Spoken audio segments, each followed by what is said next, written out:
Hello guys, Radhe Radhe. कैसे हैं आप सब? आई होप बहुत बढ़िया होंगे। हाजिर हूँ एक और नई वीडियो के साथ। तो आज इस वीडियो में पार्ट 4 है MCQ human anatomy and physiology.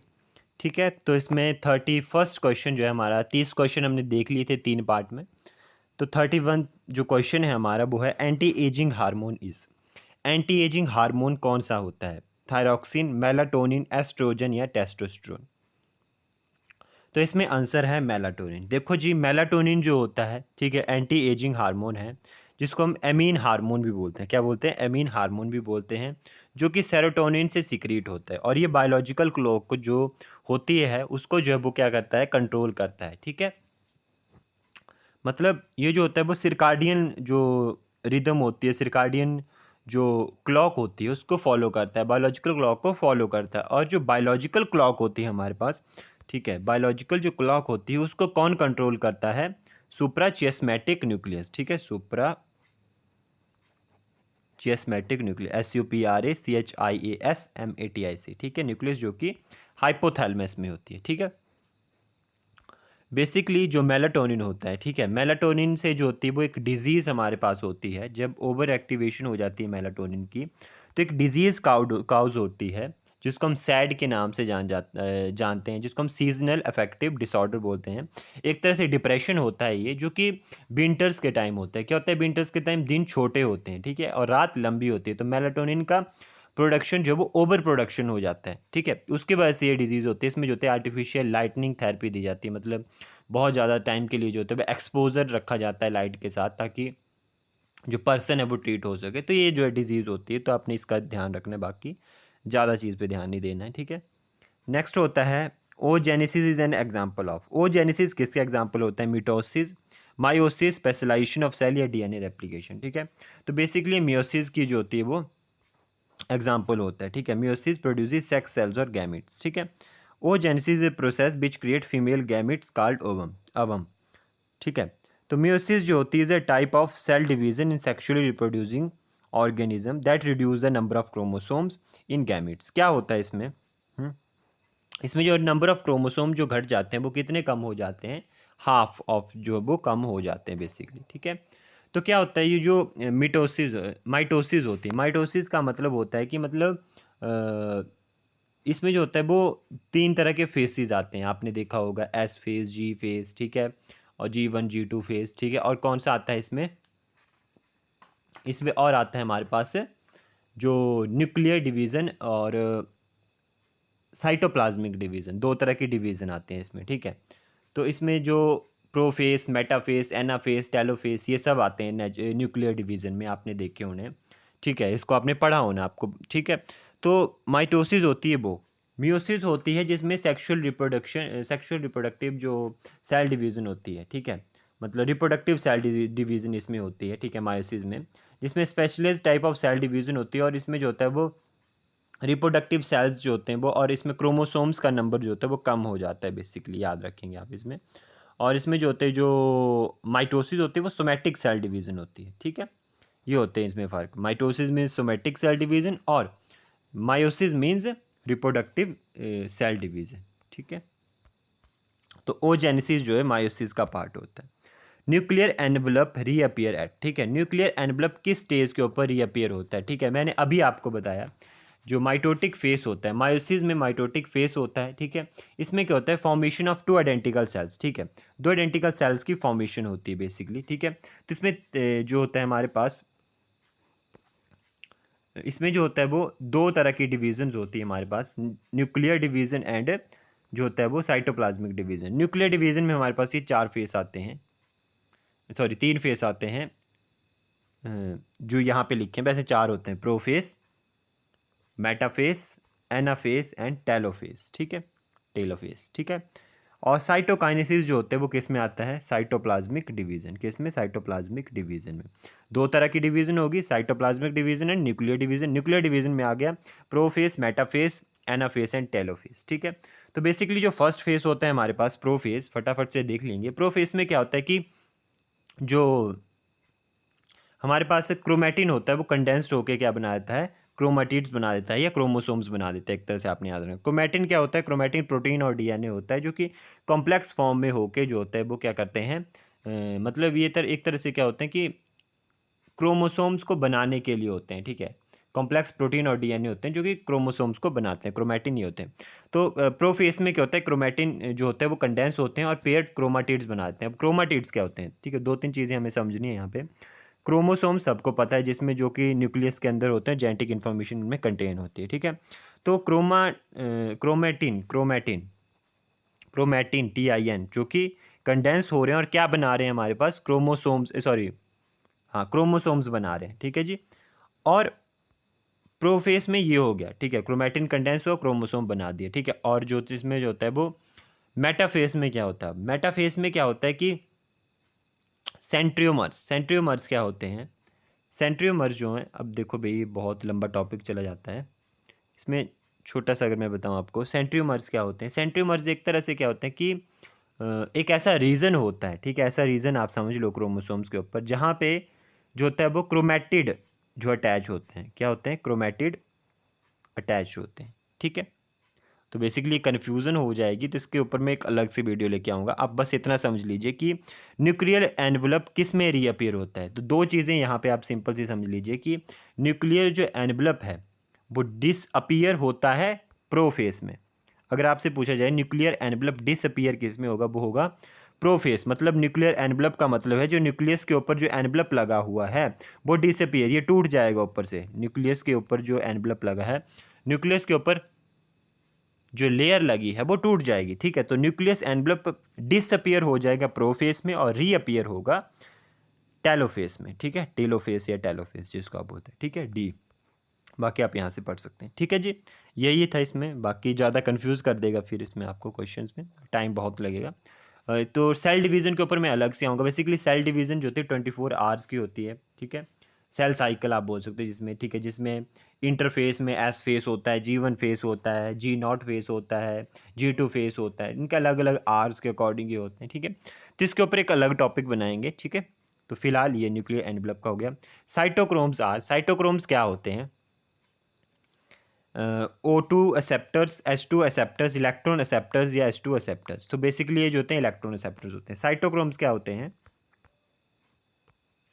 Electron acceptors होते हैं। बेसिकली हीम पार्ट कंटेन करते हैं, मतलब हीम कंटेन करते हैं, मीन्स आयरन कंटेन करते हैं, आयरन कंटेनिंग ग्रुप्स होते हैं। और ये जो होते हैं डिफरेंट टाइप्स के होते हैं। साइटोक्रोम्स जो होते हैं डिफरेंट टाइप के, साइटोक्रोम B होता है, साइटोक्रोम C होता है, साइटोक्रोम A होता है, साइटोक्रोम A3 होता है, साइटोक्रोम C1 होता है, ठीक है, इस तरह से होते हैं। B C1 C A A3 electron acceptors होते हैं। The most common respiratory substrate is, most common जो रेस्पिरेटरी सबस्ट्रेट होता है वो कौन सा होता है, it's glucose. Glucose most commonly respiratory substrate होता है क्योंकि एक मॉलिक्यूल ऑफ ग्लूकोज जो होता है 38 मॉलिक्यूल ऑफ ATP कंटेन करता है। So it's an instant energy source, ठीक है, अबंडेंट एंड इजीली स्टोर्ड होता है इन बॉडी में, ठीक है, इन फॉर्म ऑफ ग्लाइकोजन। और जैसे फास्टिंग वगैरह में भी होते हैं तो यहाँ ग्लाइकोजन से हमारी बॉडी में ग्लूकोज की फॉर्मेशन होती है, ठीक है, और एनर्जी जो हमें मिलती है, ठीक है। Digestive enzyme functionally only in the infants, ठीक है, डाइजेस्टिव एंजाइम जो कि इन्फेंट्स में पाया जाता है, सॉरी,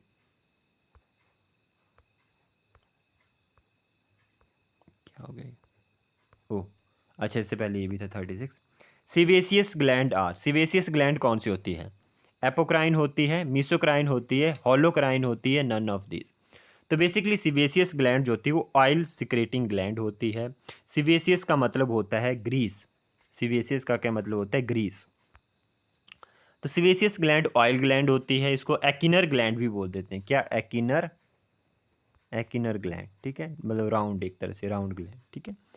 और ये जो होती है वो हेयर फॉलिक्यूल से जो होती है वो कनेक्टेड होती है। और इसमें क्या होता है कि बेसिकली लिप्स में प्रेजेंट होती है, ठीक है, ग्लैंड्स पेनिस में, ठीक है, लेविया माइनोरा में प्रेजेंट होती है, ठीक है। और कहाँ प्रेजेंट नहीं होती, सोल्स में प्रेजेंट नहीं होती और पाम्स में प्रेजेंट नहीं होती, ठीक है, पाम्स और सोल्स में प्रेजेंट नहीं होती, एब्सेंट होती है, ठीक है। तो इसमें क्या होता है हमारे पास कि बेसिकली एक्ने वगैरह की जो फॉर्मेशन होती है वो भी इसकी वजह से होती है। तो जब छोटे होते हैं, जब हम मतलब छोटे होते हैं तो ये जो सीबेसियस ग्लैंड होती है, मतलब स्मॉलर इन साइज होती है, जैसे जैसे बढ़ते जाते हैं तो जिसको प्यूबर्टी आप बोलते हैं, प्यूबर्टी एट द एज, ठीक है। तो प्यूबर्टी में क्या होता है कि सीबेसियस ग्लैंड जो होती है वो इसका साइज़ बढ़ता है किसके द्वारा, एंड्रोजन्स के द्वारा। एंड्रोजन जो होता है कहाँ सिक्रीट होता है, टेस्टिस से और ओवरी से, ठीक है। तो वहाँ से सिक्रीट होके जो होता है फिर इसका जो सीबेसियस ग्लैंड इसका साइज़ बढ़ता है और एक्ने वगैरह की प्रॉब्लम हमें आती है प्यूबर्टी के टाइम, ठीक है। तो सीबेसियस ग्लैंड कौन सी होती है, एपोक्राइन, मेसोक्राइन, होलोक्राइन या none of this. Basically holocrine होती है। अब हम सभी को समझ लेते हैं एपोक्राइन क्या होती है, ठीक है। एपोक्राइन क्या होती है कि इसमें जो होता है वो ऐसे मान लो सेल्स जो होते हैं वो फ्रेगमेंट्स के रूप में, मतलब ये डक्ट है। बेसिकली सब जो है वो एपोक्राइन हो गया, मेसोक्राइन, होलोक्राइन, ये किसके पार्ट हैं, एक्सोक्राइन के, ठीक है। अब एक्सोक्राइन क्या होता है, एक्सोक्राइन वो होता है जिसमें जो होता है वो हार्मोन जो सिक्रीट होते हैं डक्ट में। Duct means outside of the body, हमारे बॉडी के आउटसाइड पार्ट में जो है वो सिक्रीट हो जाएंगे, ठीक है। एक्सोक्राइन मीन्स ब्लड वेसल में, ठीक है। तो ये sorry endocrine means blood vessel, exocrine means duct में। तो ये जो एपोक्राइन हो गए, मेसोक्राइन, होलोक्राइन, ये एक्सोक्राइन के पार्ट होते हैं। तो एक्सोक्राइन मीन्स डक्ट में, ठीक है। तो इसमें क्या होता है कि fragments of cell release into the duct. Duct में सेल के फ्रेगमेंट्स रिलीज होते हैं, मतलब सेल नहीं रिलीज होंगे पूरे, फ्रेगमेंट्स ऑफ सेल रिलीज होंगे डक्ट में, ठीक है। मेसोक्राइन, मेसोक्राइन में क्या होता है कि मीसोक्राइन में क्या होता है कि chemical pour into the duct, ठीक है। तो इसमें क्या होता है केमिकल ऐसे ऐसे मतलब पोर हो जाता है, पूरा किस में आता है, डक्ट में आता है। और होलोक्राइन में क्या होता है कि टोटली मतलब जो पूरा सेल होता है वो जो होता है वो क्या हो जाता है, रिलीज़ हो जाता है। इसमें होता है एंटायर सेल जो होती है वो रिलीज़ हो जाता है, ठीक है। एंटायर सेल रिलीज़ हो जाता है इनटू द डक्ट में, ठीक है। सेल फ्रेगमेंट्स और chemical pour into the duct और टोटली जो वो सेल है हमारा जो है वो पूरा रिलीज़ हो जाता है, एंटायर सेल रिलीज़ हो जाता है या इसमें जो है डक्ट में, ठीक है। बेसिकली इसमें जो होता है वो एपोक्राइन में हमारे पास एग्जांपल कौन सा आ जाता है, इट्स मेमरी ग्लैंड। मीसोक्राइन में आता है सेलाइवरी ग्लैंड और पेनक्रियाज आ जाएगा, और होलोक्राइन में हमारे पास सीबेसियस ग्लैंड आ जाएगा, ठीक है। तो ये हो गया हमारे पास। नेक्स्ट आता है हमारे पास digestive enzyme functionally only in the infant, ठीक है। डाइजेस्टिव एंजाइम जो कि बचपन में इन्फेंट में ही जो है वो फंक्शनली होता है, ठीक है। तो इसमें हमारे पास आता है गैस्ट्रिक लीपेज, ठीक है। गैस्ट्रिक लीपेज जो होता है वो एंजाइम होता है जो स्प्लिट करता है ट्राइग्लिसराइड, मतलब फैट और ऑयल्स को जो होता है वो फैटी, मतलब सिंपल आप भाषा में समझ सकते हैं इसको कि ये फैट्स और ऑयल्स को तोड़ देता है किसमें, फैटी एसिड्स में, मतलब ट्राइग्लिसराइड्स को मोनोग्लिसराइड में तोड़ देता है कौन, गैस्ट्रिक लाइपेज, ठीक है। तो ये जो एंजाइम होता है बेसिकली लिमिटेड होता है एडल्टहुड में, ठीक है। ये जो होता है वो बचपन में ही ज़्यादा फंक्शनली काम करता है, और इसमें ये जो होता है वो किस पीएच के ऊपर ऑपरेट होता है, 5 to 6 पीएच, याद रखेंगे 5 to 6 पीएच। और ये जो होता है वो गैस्ट्रिक लाइपेज एंजाइम जो होता है वो चीफ सेल, जो स्टमक में चीफ सेल्स होती हैं वहाँ से सिक्रीट होता है, ठीक है। ये हो गया आपके पास। नेक्स्ट आता है हमारे पास residual air mostly occur in. Residual air जो होती है वो कहाँ अक्कर होती है, एल्बुलाई में, ब्रोंकस में, नॉस्ट्रिल्स में या ट्रैकिया में, ठीक है। तो बेसिकली जो रेजिडुअल एयर जिसको हम रेजिडुअल वॉल्यूम भी बोलते हैं, ठीक है। रेजिडुअल वॉल्यूम होती क्या है, बेसिकली एल्बुलाई में होती है, ठीक है। ये आप ऑप्शन ए जो है इसको करेक्ट है। तो रेजिडुअल एयर या रेजिडुअल वॉल्यूम जिसको हम बोलते हैं रिमेनिंग, इसमें क्या होता है कि ये अमाउंट ऑफ एयर होता है जो कि बच जाती है आफ्टर मैक्सिमम एक्सेलेशन के बाद, ठीक है। कि आपने एक्सेल की, गैसेज एक्सेल की, ठीक है। जो एक्सेलेशन आपने जब की, respiration sorry inspiration and acceleration होते हैं, ठीक है। एक्सेल, सॉरी मेरी प्रोनाउंसिएशन में थोड़ी गड़बड़ होती है, तो आप इसके ऊपर जाएंगे तो फिर टॉपिक रह जाएगा।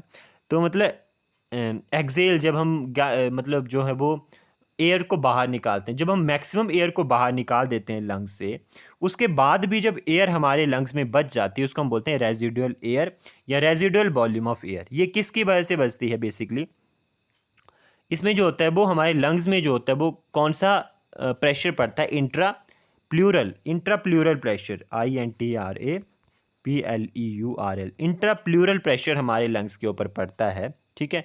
जिसके वजह से हमारे जो एल्बुलाई हैं, ठीक है,